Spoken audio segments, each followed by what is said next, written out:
Hi குட்டீஸ், இது உங்கள் காம் ஸ்கூல் யூடியூப் சேனல். இன்னைக்கு நம்ம 5th ஸ்டாண்டர்டில் டேர்ம் 2ல் இருக்கக்கூடிய யூனிட் 2 ஹைட்ரோஸ்பியரோட கொஸ்டின் ஆன்சர் தான் பார்க்க போகிறோம். இந்த பாடத்தை நான் ஆல்ரெடி உங்களுக்கு நடத்தியிருக்கேன். இதனுடைய தமிழ் எக்ஸ்ப்ளனேஷன் கொடுத்துருக்கோம். பார்க்காதவங்க பிளேலிஸ்ட்டில் இருக்கும், ஐ பட்டனில் லிங்க் இருக்கும், பாருங்கள்.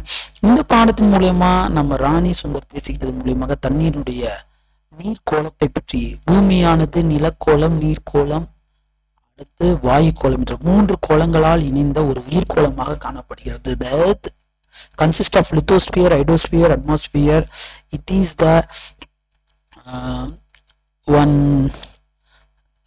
is the planet. It has a living organism. உயிரினங்கள் வாழக்கூடிய ஒரே ஒரு கோள் பூமின்றதை பார்த்தோம்.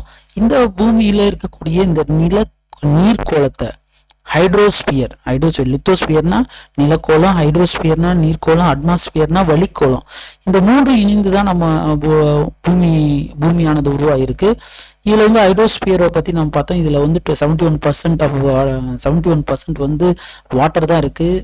வாட்டர் ரிமைன் இருக்கிறது 29%. இந்த 29%ல் 97% சால்ட் வாட்டராக இருக்குது. 3% மட்டும்தான் குட் வாட்டராக இருக்குது. அதாவது அடிக்குவேட்டாக ட்ரிங்க் பண்ணுறதுக்கு ஏற்ற ஒரு வாட்டராக இருக்குது அப்படின்னு நம்ம பார்த்தோம். அடுத்து பார்த்தீங்கன்னா இந்த நீர் சுழற்சி பற்றி பார்த்தோம். எப்படி வாட்டர் எங்கெங்கெல்லாம் இருக்குது, இம்பார்ட்டன்ஸ் ஆஃப் ஹைட்ரோஸ்பியரை பற்றி பார்த்தோம். அப்புறம் வாட்டர் எங்கெங்கெல்லாம் சேவ் ஆகிருக்கு, வாட்டரோடைய சோர்சஸ் என்னென்ன, அப்புறம் சீ பற்றி, ஓஷன் பற்றி, அதில் இருக்க பற்றிலாம் நம்ம பார்த்தோம். பார்க்காதவங்க நீங்கள் தயவு செஞ்சு என்ன பண்ணுங்கள், அந்த வீடியோ பாருங்கள். பார்த்தீங்கன்னா இந்த பாடத்தை பற்றி இதில் ஒரு ஃபுல் ஐடியா உங்களுக்கு கிடைக்கும். இன்றைக்கி நம்ம பார்க்க இருக்கிறது என்ன அப்படின்னு பார்த்தீங்கன்னா கொஸ்டின் ஆன்சர் தான் பார்க்க போகிறோம். இந்த கொஸ்டின் ஆன்சர்ஸோட பார்த்தீங்கன்னா நீங்கள் நல்லா தெரிஞ்சு வச்சுக்கோங்க. ஃபர்ஸ்ட் கொஸ்டின் என்ன அப்படின்னு பார்த்தீங்கன்னா, choose the correct answer. Evaluation பார்ட்டில் choose the correct answer question கொடுத்துருக்குறாங்க. அதில் 4 ஆன்சர் கொடுத்துருக்காங்க. அதில் எந்த ஆன்சர்ன்றதை நம்ம கண்டுபிடிக்க போகிறோம். ஃபர்ஸ்ட் பாருங்க, choose the correct answer. Hydrosphere is the total amount of dash present on earth. ஹைட்ரோஸ்பியர்னா என்ன அப்படின்னு நான் சொன்னேன் உங்ககிட்ட. Hydrosphere is nothing, it is the water. Hydrosphere is nothing, it is a water. Hydrosphere என்றால் water. Total amount of water present on earth. பூமியில் காணப்படக்கூடிய மொத்த நீர் சேர்ந்தது தான் நீர்க்கோளம். Find out the odd one. இதில் எது வித்தியாசமானதுன்னு கேட்குறாங்க. கங்கான்றது என்னன்னு பார்த்தீங்கன்னா ரிவர். கங்கான்றது ரிவரு. நான் ஆர்டிக், அட்லாண்டிக், பசிபிக், இதெல்லாம் ஆர்டிக், அட்லாண்டிக், பசிபிக் இதெல்லாம் பார்த்தீங்கன்னா ஓஷன். ஓகேங்களா? அப்போ ஆட் ஒன் என்ன அப்படின்னு பார்த்தீங்கன்னா ஓஷன். ஓகேங்களா? இப்போ இதில் ஆட் ஒன் என்னன்னா ரிவர் தான் add on. So Ganga is the answer. Water body that is surrounded by land on all side is called. Water body that is surrounded by land. இங்க water இருக்கு. ஓகேங்களா? இதை சுற்றி லேண்டாகவே இருக்கு. ஓகேங்களா? இதை சுற்றி லேண்ட் இருக்கு, நடுவில் வாட்டர் இருக்கு. அதுக்கு பேர் என்னன்னு சொல்லலாம் அப்படின்னு பார்த்தீங்கன்னா லேக். அதுக்கு பேர் என்ன? லேக். ரிவர்னா எப்படி இருக்குன்னு பார்த்தீங்கன்னா, ரிவர் வாட்டர் ஓடிட்டு இருக்கு. இந்த பக்கம் வாட்டர் இருக்குது, ஆனால் இந்த சைடு வாட்டர் இருக்கு. இந்த கல்ஃப்னா இப்படி இருக்கும். 3 சைடு லேண்ட் இருந்தா கல்ஃபு. பேனாலும் கிட்டத்தட்ட 2 சைடு சொல்லலாம். 2 சைடு பேன்றது நல்லா விரிஞ்சிருக்கும், கல்ஃப்ன்றது வளைஞ்சிருக்கும். ஓகேங்களா? So water body that is surrounded by land on all side is lake. ஏரியில தான் சுற்றி லேண்ட் இருக்கும், நடுவில் தண்ணி இருக்கும். Evaporation is the dash stage of the water cycle. நான் உங்களுக்கு ஆல்ரெடி சொல்லியிருக்கேன். எவாபரேஷன்றது ஃபர்ஸ்ட் ஸ்டெப் எவாபரேஷன். செகண்ட் பார்த்தீங்கன்னா உங்களுக்கு நான் சொன்னது நான் நினைக்கிறேன் கண்டென்சேஷன். மூணாவது precipitation. நாலாவது ரன் ஆஃப் அண்ட் இன்ஃபில்ட்ரேஷன். ஓகேங்களா? அப்போ evaporation is the first stage of water cycle. Water சைக்கிளோட நீரியல் சுழற்சியோட முதல் படிநிலை எவாபரேஷன். எவாபரேஷன் ஆன வாட்டர் கண்டென்சேஷன், அதாவது ஒன்றா ஒரு மேகமாக வரும். கண்டென்சேஷன் ஆனது precipitation, மழை பொழியும். பொழியிற நீர் நீரில் போய் கலக்கும், நீர்நிலைகள் கலக்கும், அல்லது நிலத்தடி நீரில் இன்ஃபில்ட்ரேஷன் ஆகும், அதாவது நிலத்தடி நீராக ஊறும். ஓகேங்களா? இது 4th step. So evaporation is the first stage of water cycle. அடுத்து 5th கொஸ்டின் பார்த்தீங்கன்னா, water body that is partially enclosed by land and has wide opening to the sea. Wide opening பெருசாக வந்து ஒரு விரிஞ்சு காணப்பட்டால் அதுக்கு வந்து என்ன அப்படின்னு கேட்குறாங்க. அப்போ நான் உங்களுக்கு சொல்கிறேன், நேரோவாக இருந்துச்சுன்னு வச்சிங்களேன், அதோட இது வந்து இப்போ தான் நான் சொன்னேன், இப்படி நேரோவாக இருந்துச்சுன்னா அது வந்து கல்ஃபு. வைடாக இருந்துச்சுன்னா அதுக்கு பேர் வந்து பே. பேன்றது வந்து பார்த்திங்கன்னா வைடாக இருக்கும், பே ஆஃப் பெங்கால். அப்போ the water body that is partially enclosed by, பார்ஷியலாக கொஞ்சமாக வந்து லேண்டால் சொல்லப்பட்டிருக்கும். மற்றெல்லாம் பார்த்தீங்கன்னா வைடு ஓப்பனிங் டு த சீக்கு வந்து வைடு ஓப்பன், ரொம்ப பெரிய ஒரு திறந்து காணப்படும் சீயை நோக்கி. அப்படி இருந்தால் அதுக்கு பேர் பே. ஓகே, இந்த 5 கொஸ்டின்ஸ் நம்ம பார்த்துட்டோம். இப்போ அடுத்து வந்து மேட்ச் த ஃபாலோயிங் பார்க்கலாம். மேட்ச் த ஃபாலோயிங்கில் வந்து ஃபர்ஸ்ட் கொஸ்டின் என்ன அப்படின்னு பார்த்தீங்கன்னா, ஃப்ரெஷ் வாட்டர். ஃப்ரெஷ் வாட்டர் நல்ல water. A lagoon joins the Indian Ocean and Bay of Bengal. Joins the Indian Ocean and Bay of Bengal. இந்திய பெருங்கடலையும் வங்காள விரிகுடாவையும் இணைக்கக்கூடியது. எங்கே இணைக்குது அப்படி பார்க்கலாம். Island salt water lakh. Inland, actually இது இன்லேண்ட் சால்ட் வாட்டர் லேக். பூமியில் இருக்கக்கூடிய உவர் நீர் ஏரி எங்க இருக்கு அப்படின்றத பார்க்கலாம். அடுத்து வந்து கண்டென்சேஷன் சொன்னா ஃபார்மேஷன் ஆஃப் கிளவுட் வரும்னு சொல்லியிருக்கேன். இப்போ இந்த பக்கம் பார்த்தா சம்ஹார் லேக். இது லேக்னும் போது நமக்கு தெரியும் இன்லேண்ட் சால்ட் வாட்டர் லேக் தான் சம்ஹார் லேக். ஓகேங்களா, ஃபர்ஸ்ட் வந்து லேக்கு சம்ஹார் லேக். அடுத்து வந்து பார்த்தீங்கன்னா பாக் ஸ்ட்ரெயிட் தான் வந்து என்ன ஆகுதுன்னா நம்மள ஜாயின் பண்ணுது. Joins Indian Ocean and Bay of Bengal join பண்ணுது. ஃபார்மேஷன் ஆஃப் த கிளவுட் வந்து condensation the formation of cloud. அடுத்து வந்து லெகூன்றது வந்து என்னன்னா சிலிக்கா இன் ஒடிஷால இருக்குது. லெகூன்ற இது சிலிக்கா இன் ஒடிஷா. ஃப்ரெஷ் வாட்டர் வந்து எங்க இருக்கு அப்படின்னு பார்த்தீங்கன்னா தால் லேக். ஆனால் உங்க புக்கில் வந்து பார்த்தீங்கன்னா கொல்லேரு லேக் அப்படின்னு கொடுத்துருக்குறாங்க. ஓகேங்களா, கொல்லேரு லேக், தால் லேக் வேணா, கொல்லேரு லேக். எந்த லேக்காக இருந்தாலும் கொல்லேரு லேக்கும் வந்து ஃப்ரெஷ் வாட்டர் லேக் தான். ஓகேங்களா, சரி ஓகே. இப்போ நம்ம மேட்ச் த ஃபாலோயிங் பார்த்துட்டோம். மேட்ச் த ஃபாலோயிங்க்கு அடுத்து நம்ம என்ன பார்க்க போகிறோம், ட்ரூ ஆர் ஃபால்ஸ் பார்க்க போகிறோம். About 97% of water on earth is salt water. ஆமா, 97%, only 3% water is a good water, so it is true. ஓகேங்களா, water is not necessary for our basic needs. It's a false. நீங்க ட்ரூன்னு இப்படி போட்டுக்கலாம், ஃபால்ஸ்னு இப்படி போட்டுக்கலாம். Water in the sea is sweet. கடல்ல இருக்க நீர் இனிப்பா இருக்காது, so it is false. We should keep the tap open throughout while washing utensils. பாத்திரம் கழுவும்போது நம்ம தண்ணியை திறந்து விட்டுறணும் அப்படின்னு சொல்லியிருக்காங்க. It is false. அப்படிலாம் நம்ம திறந்து விடக்கூடாது. ஓகேங்களா, we should save water. தண்ணீரை நாம் சேவிக்கணும். எஸ், சேர்க்கணும். அதுனா ட்ரூ. இதுவும் ஃபால்ஸ் தான், இது true. Okay, true or false நம்ம போட்டோம். அடுத்து நம்ம கொஸ்டின் ஆன்சர் போயிடலாம். கொஸ்டின் ஆன்சர்ல வந்து ஃபர்ஸ்ட் கொஸ்டின் என்ன கொடுத்துருக்காங்க பார்த்தீங்கன்னா, டிஃபைன் ஹைட்ரோஸ்பியர். ஆன்சர் த ஃபாலோயிங்ல 4th ரோமன் லெட்டர்ல டிஃபைன் ஹைட்ரோஸ்பியர் கொடுத்துருக்காங்க. Hydrosphere is the total amount of water present on planet. இந்த பூமியில் இருக்கக்கூடிய மொத்த நீரும் சேர்ந்ததான் நீர்க்கோளம். The hydrosphere includes water that is present on the surface of the planet, underground and in the air. அப்போ ஹைட்ரோஸ்பியர்ல இருக்கக்கூடிய வாட்டர்ன்றது என்ன அப்படின்னு பார்த்தீங்கன்னா, பூமி மேல, பூமிக்கு அடியில, வானத்துல இருக்க தண்ணி எல்லாத்தையும் சேர்ந்து. அப்போ actually water is found in earth in 3 state: solid, liquid and air particle. அப்போ நம்ம வாட்டர் வந்து பார்த்தீங்கன்னா 3 நிலவரத்தையும் காணப்படுது. ஒன்று இந்த வாட்டர் வந்து லிக்விடாக காணப்படுது. அடுத்து வந்து பார்த்தீங்கன்னா ஐஸ்பர்க்ஸ்னா பார்த்தீங்கன்னா சாலிட் ஸ்டேட்டில் இருக்கு. நெக்ஸ்ட் வந்து பார்த்தீங்கன்னா கிளவுட்ல வந்து ஏரா இருக்குது, வேப்பரா. ஓகேங்களா, ஸோ 3 ஸ்டேட்லேயும் இருக்காப்பா. டிஃபைன் ஹைட்ரோஸ்பியர்னா, hydrosphere is the total amount of water present on the planet. Hydrosphere includes water that is present on the surface of the planet, underground and in the air இப்படின்னு எழுதுங்க. ஓகேங்களா, அடுத்து வந்து பார்த்தீங்கன்னா second question, why is hydrosphere important? ஏன் hydrosphere important? ஏன் hydrosphere இம்பார்ட்டன்ட்னா we need water to carry out many activities in our daily lives. நம்ம வாழ்க்கையில் பல விஷயங்களை செய்யறதுக்கு நமக்கு தண்ணி தேவை. ஃபார் எக்ஸாம்பிள் வந்து குளிக்கணும்னா தண்ணி தேவை, குடிக்கணும்னா தண்ணி தேவை, துணி துவைக்கணும்னா தண்ணி தேவை, அடுத்து வந்து வீடு கட்டணும்னா தண்ணி தேவை, செடி வளர்க்கணும்னா தண்ணி. அப்போ we need water to drink, take bath, cook food etcetera. ஓகேங்களா? குடிக்க, குளிக்க, உணவு சமைக்க தண்ணி. Animals and plants also need water for their survival. நமக்கு மாத்திரம் இல்லை, விலங்குகளுக்கும் அடுத்து வந்து தாவரங்களுக்கும் கூட அவங்க வாழ்றதுக்கு தண்ணி தேவை. If there is no water, தண்ணி எல்லாம் it cannot evaporate and form clouds, so there will not be any rain. அப்ப தண்ணி இல்லைன்னா எவாபரேட் ஆகுதுன்னு ஆவியாதல் ஏற்படுது, ஆவியாகுதல் ஏற்படலைன்னா மேகங்கள் உருவாகுது, மேகங்கள் உருவாகலைன்னா அங்கே மழையே வராது. So water is must.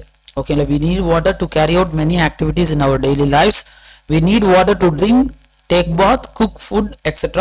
Animals and plants also need water for their survival. If there is no water, it cannot evaporate and form clouds, so there will not be any rain.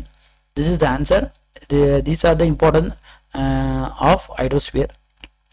Next, third question. Name the different types of water bodies. Name the different types of water bodies. Enna type of water body irukku? First water body is a largest area of the water body is ocean. Sea is comparing to ocean, it is small one. The river, lake, gulf, bay, lagoon, strait, waterfall. அப்போ ஓஷன்னா உங்களுக்கு தெரியும் பெருங்கடல், சீனா கடல், ரிவர்னா ஆறு, லேக்னா ஏரி, கல்ஃப்னா வளைகுடா, பேனா விரிகுடா, லெகுன்னா வந்து உங்களுக்கு தெரியும், ஸ்ட்ரைட்னா வந்து ஜலசந்தி, லெகுன்னா குளம் மாதிரி இருக்கிறது, வாட்டர் ஃபால்னா நீர்வீழ்ச்சி. ஓகேங்களா? இதெல்லாம் வந்து name of the different types of water body. Then the fifth room லெட்டரில் பார்த்தீங்கன்னா answer the following in detail questions 2 கொடுத்துருக்காங்க. ஃபர்ஸ்ட் கொஸ்டின் என்ன பார்த்தீங்கன்னா, what are the different stages of water cycle? What are the different cycle of the water cycle கொடுத்துருக்காங்க. நமக்கு பார்க்கலாம். First stage என்ன அப்படி பார்த்தீங்கன்னா எவாபரேஷன், செகண்ட் ஸ்டேஜ் வந்து கண்டென்சேஷன், மூணாவது ஸ்டேஜ் வந்து பிரிசிபிடேஷன், நாலாவது stage run off and infiltration. புக்கில் கொடுத்துருக்கதா அப்படியே கொடுத்துருக்காங்க. The heat of the sun falls on the water body like ocean, sea, lake, river etcetera. சூரிய வெப்பமானது நீர் நிலைகளான பெருங்கடல், கடல், ஏரிகள், ஆறுகளில் படும்போது the water slowly evaporate as a vapors into the air. தண்ணீரானது மெதுவாக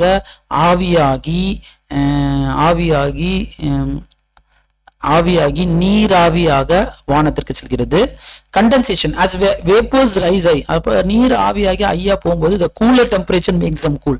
அப்போ மேலே உயிரை போக போக அதனுடைய டெம்பரேச்சர், அதாவது வெப்பநிலை குறைகிறது. ஏனால் குறைகிறதுனால அது வந்து குளிர்ச்சி அடைகிறது. Then cool down and turn back into liquid. அப்போ குளிர்ந்து மீண்டும் பூமிக்கு வருகிறது. This is called condensation. அதாவது நீராவியாகி சென்ற நீராவியானது மேகமாக இணைந்து பின்னர் குளிர்ச்சி அடையும் போது மழையாக பொழிகிறது. ஓகேங்களா? This is called condensation. Wind and air move the liquid around leading to the formation of cloud. Wind and air move the liquid around. அப்ப காத்தும் அந்த நீர்த்துளி இணைஞ்சுதான் வந்து மேகம் உருவாகுது. ஓகேங்களா? தேர்ட் ஸ்டேஜ் வந்து precipitation. wind movements cause the cloud particles to collide. அப்ப காத்து அடிக்கும் போது இந்த மேக கூட்டங்கள் ஒன்றோடு மோத ஆரம்பிக்குது. they become rain bearing clouds.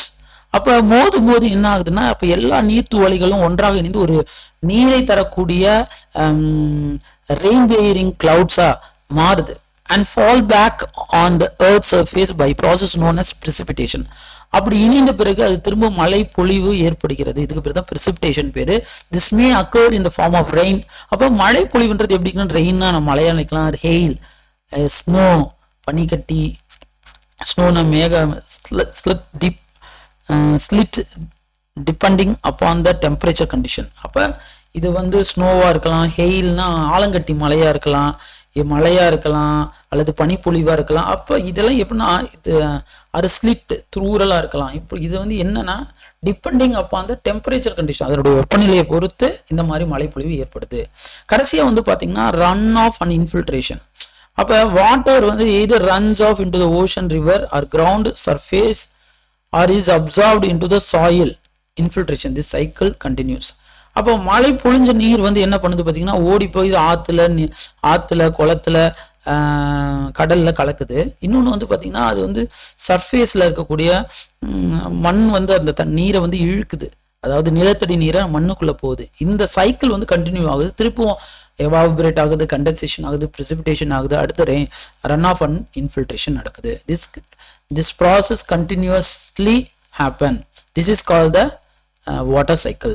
ஓகேங்களா? நம்ம ஃபர்ஸ்ட் கொஸ்டின் பார்த்துட்டோம். அடுத்த சைக்கிள் பார்த்து give few steps to save water. தண்ணீரை சேமிக்கிறதுக்கு சில வழிகள் சொல்லிருக்கேன். ஆன்சர் பாருங்க. Check your toilet for leaks. உங்க டாய்லெட் போகும்போது அங்கே இருக்க டேப் நல்லா இருக்குதா, லீக் ஆகாமல் இருக்கா அப்படின்னு செக் பண்ணுங்க. Take shorter showers. குளிக்கும் போது சிம்பிளா குளிங்க, ரொம்ப நேரம் குளிச்ச தண்ணீரை வேஸ்ட் பண்ணாதீங்க. Turn off the water while brushing your teeth. நீங்க பல்லு விளக்கும் போது உங்களுடைய டேப் ஆஃப் பண்ணிட்டு விளக்குங்க. உங்க வாய் கொப்பளிக்கும் போது நீங்க வந்து ஆன் பண்ணா போதும். Check faucet and pipes for leaks. எப்பவுமே உங்க வீட்டில் இருக்கக்கூடிய பைப்புங்க, அடுத்து வந்து குழாய்கள் எல்லாம் நீங்க வந்து செக் பண்ணுங்க, ஏன்னா அங்கே லீக் ஏற்படலாம். Use your automatic dish washer for full loads only. இப்போ சில வீட்டில் வந்து பார்த்தீங்கன்னா பாத்திரங்களுக்கு அது வந்து ஆட்டோமேட்டிக் டிஷ் வாஷர் யூஸ் பண்ணாங்க. அப்படி யூஸ் பண்ணுறீங்கன்னா ஃபுல்லாக லோட் பண்ணிட்டு இது பண்ணுங்க. சும்மா ஒரு பாத்திரம் 2 பாத்திரம் கழுகுறதுக்கெல்லாம் டிஷ் வாஷரை யூஸ் பண்ணாதீங்க. Water during the cool part of the day. நீங்கள் செடிக்கு தண்ணி விடணும்னா சாயங்காலமே விடுங்க. ஏன்னா நீங்கள் விடுற தண்ணி எவாபரேட் ஆகி வேஸ்ட் ஆகாமல் அப்போ தான் செடிங்களுக்கு நிறைய கிடைக்கும். ஓகேங்களா? அடுத்து வந்து பார்த்தீங்கன்னா ஒரு ப்ராஜெக்ட் கொடுத்துருக்காங்க. Collect the pictures of water body and write one sentence about each அப்படின்னு கொடுத்துருக்காங்க. நீங்கள் என்ன பண்ணுங்கன்னா sea water picture, river picture, lake picture, gulf picture, bay பிக்சர்லாம் கலெக்ட் பண்ணுங்க. கலெக்ட் பண்ணிட்டு விட்டுட்டு அது பக்கத்தில் நீங்கள் எழுதுங்க. Sea are also vast water body but smaller than ocean in size. They are partly closed by land and open up to the ocean. Sea water is salty in nature. கடல்ன்றது வந்து பார்த்தீங்கன்னா ஒரு பெரிய நீர்நிலை. ஆனால் அது பெருங்கடலோடு ஒப்பிட்டிங்கன்னா அது சின்னதுதான். They are partially closed by land, open up to the ocean. அதாவது கடல் வந்து பெருங்கடல்ன்றது பார்த்தீங்கன்னா ரொம்ப பெரிய நிலப்பரப்பு ஃபுல்லாக நீராக இருக்கும். ஆனால் கடல்னும் போது ஒரு பெரிய நிலப்பரப்பு நிலத்தோடு தொடர்புடையதாக இருக்கும். அதான் அப்போ sea water is salty in nature. இயற்கையாகவே கடலுடைய நீரானது உப்புத்தன்மை உள்ளதாக இருக்குது. Example Arabian sea. அடுத்து rivers are large streams that flow over the land. River என்பது ஆறு என்பது மிகப்பெரிய நீர் ஊற்று.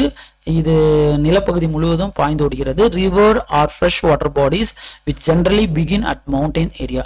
அதாவது ரிவர்ன்றது வந்து நல்ல ஒரு நீர்நிலை. இதில் இருக்கக்கூடிய நீர் வந்து நல்லதாக இருக்கும். இது பெரும்பாலும் மலைகள்ல இருந்து இந்த ஆடானது உற்பத்தி ஆகிறது. They usually drain in ocean or sea. இது பொதுவாக வந்து கடல்லையோ இல்லை பெருங்கடலையோ கலக்குது. Lake is a water body surrounded by land on all side. ஏரி என்பது 4 பக்கமும் நிலத்தால் சூழப்பட்டுள்ள ஒரு நீர்நிலை.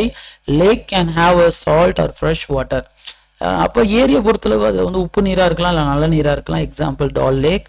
Gulf is a large area of an ocean or sea that is surrounded by land.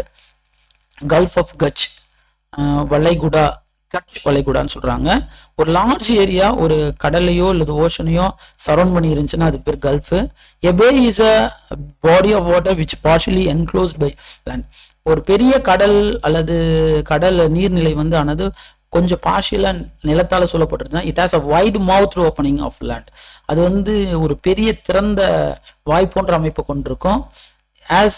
and is joined to the sea or the large water bodies. அது வந்து கடலோடையோ அல்லது பெரிய நீர்நிலையோட இணைந்து காணப்படும். இதுக்கு பேர் பே ஆஃப் பெங்கால். இது வந்து வெரிகுடா, பே என்றா வெரிகுடா. சரி, இந்த படங்கள்லாம் நீங்கள் கலெக்ட் பண்ணிட்டு இது கீழே நீங்கள் எழுதுவீங்க. இந்த ப்ராஜெக்ட் உங்களுக்கு பயனுள்ளதாக இருக்கும். அடுத்து வந்து பார்த்தீங்கன்னா இந்த செகண்ட் பாடத்தினுடைய கொஸ்டின் ஆன்சர் நம்ம பார்த்துட்டோம். இப்போ அதனுடைய 1 மார்க்ஸ் பார்த்துட்டோம். இப்போ நீங்கள் இப்போ செய்ய வேண்டியதெல்லாம் உங்கள் புக்கில் இந்த விஷயங்களை நீங்கள் எழுதிக்கங்க. எழுதிக்கிட்டு நல்லா படிங்க. நமக்கு எக்ஸாம் இருக்கு இல்லை அது நமக்கு பிரச்சனை இல்லை, நமக்கு நல்லா தெரியணும், நம்ம நல்லா படிக்கணும். படிப்பு முக்கியம். ஸோ தொடர்ந்து படிங்க. தொடர்ந்து கவர்மெண்ட் ஸ்கூல் யூடியூப் சேனல் பாருங்க. உங்களுடைய கல்விக்கு இந்த கவர்மெண்ட் ஸ்கூல் யூடியூப் சேனல் பெரிதளவில் உதவுன்ற இந்த வேலையில் தெரிச்சுது. தொடர்ந்து உங்களுடைய மேலான ஆதரவு தருங்க. நன்றி.